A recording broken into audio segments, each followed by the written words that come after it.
I mean, I just used to feel tension. You can call it jealousy, or you can call it them feeling like the vision that we had for ourselves wasn't being fulfilled. Tour, and you come home, and you get issued a check for $1.87. Yeah, That was the first album?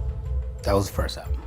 First, the value of the group going up as far as record sales and fandom, but the income wasn't going up. So that starts causing tensions and causing issues. I used to experience tension, which you could call jealousy or feeling like our vision for ourselves wasn't being fulfilled. First, the group's value, in terms of record sales and fandom, was rising, but our income wasn't increasing.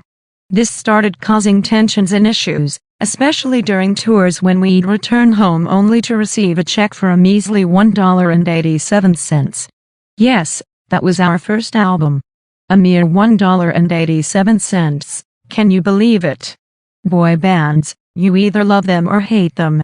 If you've ever been a boy band fan, you surely remember New Edition. But just in case it slipped your mind, here's a quick reminder. The term boy band is quite flexible.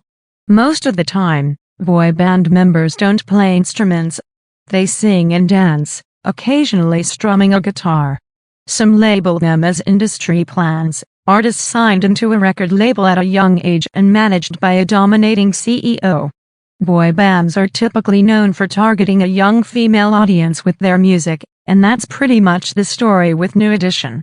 But did you know how their story took a tragic turn?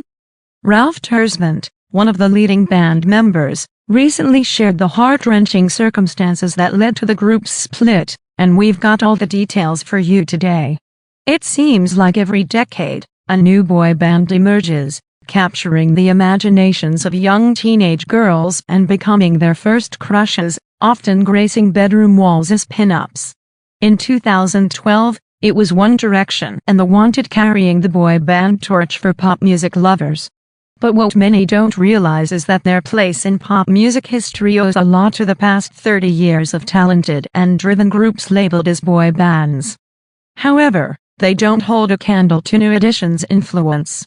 While many may argue otherwise, it's evident that New Edition achieved what most groups can only dream of: substantial solo success and remaining a formidable force as a group.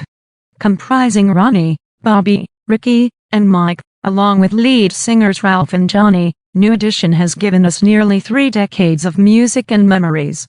But how and when did it all begin? In the late 1970s and early 1980s, 3 friends from the Roxborough projects in Boston bonded over their shared love of music, dance, and the burgeoning hip-hop culture. Officially formed in 1978 by Mike Bivins, Ricky Bell, and Bobby Brown, the group had a promising start.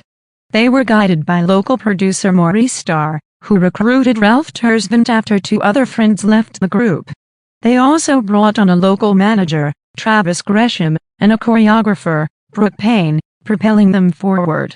At the time, their aspirations might have seemed far-fetched, considering that the Jackson 5 had achieved something many thought impossible, making R&B music that appealed to both pop and R&B audiences while topping the charts. But Maurice Starr was determined to find the next success story. After witnessing Ralph Tresvant, Ricky Bell, Mike Bivins, and Bobby Brown perform, he believed they could go from the projects to the top of the charts. Payne added his nephew, Ronnie DeVoe, completing the 5-piece act in the mold of the Jackson 5 and the Temptations.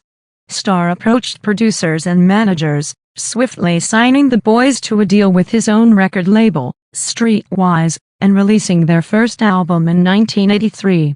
The album produced a string of hits on the R&B charts and in the UK, including the title track Candy Girl, Popcorn Love, and Is This the End?